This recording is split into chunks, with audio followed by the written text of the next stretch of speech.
Bismillahirrahmanirrahim. Assalamualaikum warahmatullahi wabarakatuh. Sobat-sobat ngabaring kabar terkabar. Semoga selalu dalam keadaan sehat walafiat, serta diberikan rezeki yang halal, berkah, lancar, dan juga banyak.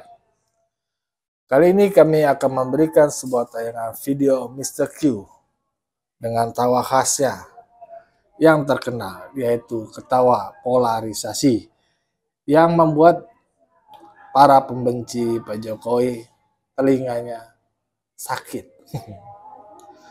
Bagaimana videonya? Mari kita simak bersama. Let's go.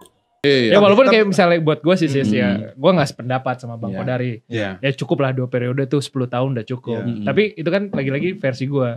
Misalnya kalau Bang Kodari sampai ada yang mau ngelaporin ke polisi, gue juga gak setuju sih. Karena itu kan pikirannya Bang Kodari ya. Karena Bang Kodari juga punya dasar. Ya ini bisa 3 periode kalau memang ada amandemennya. Iya. Gitu. Ini saya kasih info ya, bahwa ada teman yang survei itu kalau nggak salah indikator politik itu. Jadi pada tahap awal gagasan itu keluar, itu ketika ditanya dengan responden, ini mohon maaf kalau bukan indikator dan angkanya salah, itu 40% menyatakan setuju. Bayangkan loh, di saat konstitusinya belum diubah, 40% udah setuju.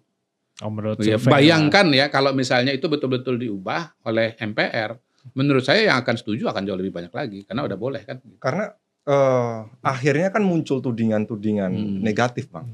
Bang Kodari menyadari misalkan, ini orderan ini. Menyadari banget. Pesanan ini. Menyadari banget. Tapi ya, memang kita punya atau benar Bang itu? Enggak, saya memang punya ide dan punya gagasan itu konkret kok. Makanya saya bilang, saya punya argumentasi saintifik gitu loh.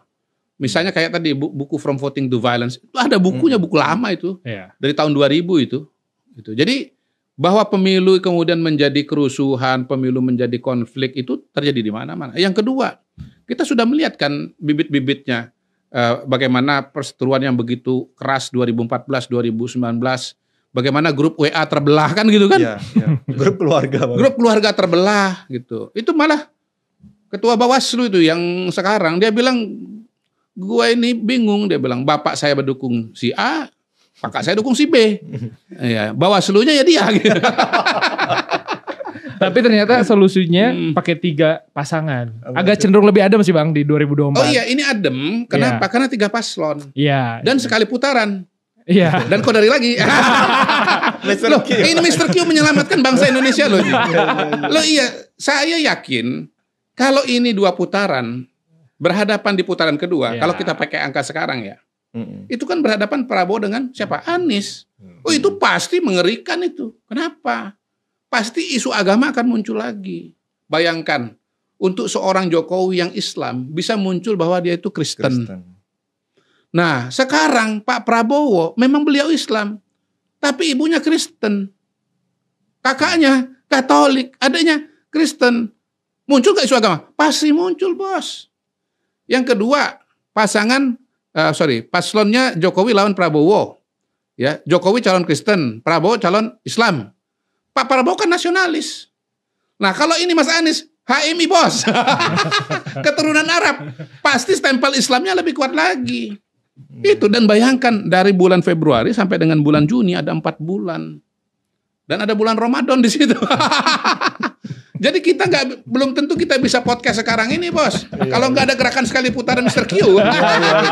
Tapi aduh, gue gak kuat gue dengar ketawanya. Ketawa apa Bang namanya Bang? Ketawa polarisasi. tapi ya, kalau yang senang, yang saya mikir dengan saya senang dengan dengar ketawa itu. Tapi kalau yang nggak senang, wah itu sakit perut. Itu hatersnya tuh lagi panas dingin nih kayaknya kalau dengerin kita. Ini kalau Bang Kodari tahu nggak loversnya berapa persen, hatersnya berapa persen? Saya udah disurvei belum? Pernah survei belum? Oke. Ngomongin Mr. Q yang pinter meramal ke depan. Kasih clue soalnya. Memprediksi maksudnya. Bang, ini kan pasca pilpres, masih pilkada, masih rame hawa-hawa politik pilpres. Rame soal Gibran, muncul akun Fufu Fafa, nongol lagi serangan ke Pak Jokowi, keluarga langsung, nongol lagi video chat pribadi Kaisang. Itu kan sebenarnya video-video yang nggak semua orang bisa ngambil loh Bang. Yang mana video yang mana? Video yang pas turun dari jet, private jet. Oh, ya itu gampang aja. Itu kan biasa petugas video-video itu biasa. Tiba-tiba muncul di tengah padahal udah sebulan lagi mau pelantikan. Ada apa? Kok jadi nggak smooth gitu Bang? Iya. Seharusnya kan bisa ya udah selesai landingnya gitu. Smooth gitu kayak naik jet. Kirain kan pertarungannya pilkada sekarang. Kan pertarungan 2024 kan memang keras ya. Pro kontranya besar. Kan ada kelompok-kelompok yang memang nggak suka dengan Pak Jokowi ya. Ya katakanlah pendukung-pendukungnya di 01 itu hemat saya memang kelompok-kelompok dengan ideologi atau pemikiran politik yang katakanlah berbeda gitu. Jadi mereka berbeda dengan Pak Jokowi bukan cuma sekarang aja, dari 2019, dari 2014. Memang mereka katakanlah dalam tanda kutip ya, musuhnya kelompok nasionalis ya, karena Pak Jokowi kan dianggap representasi dari kelompok nasionalis. Jadi ya serangan-serangan politik itu menurut saya sesuatu yang bersifat ya itu udah bawaan lah. Selain 01, 03 juga kan? Itu.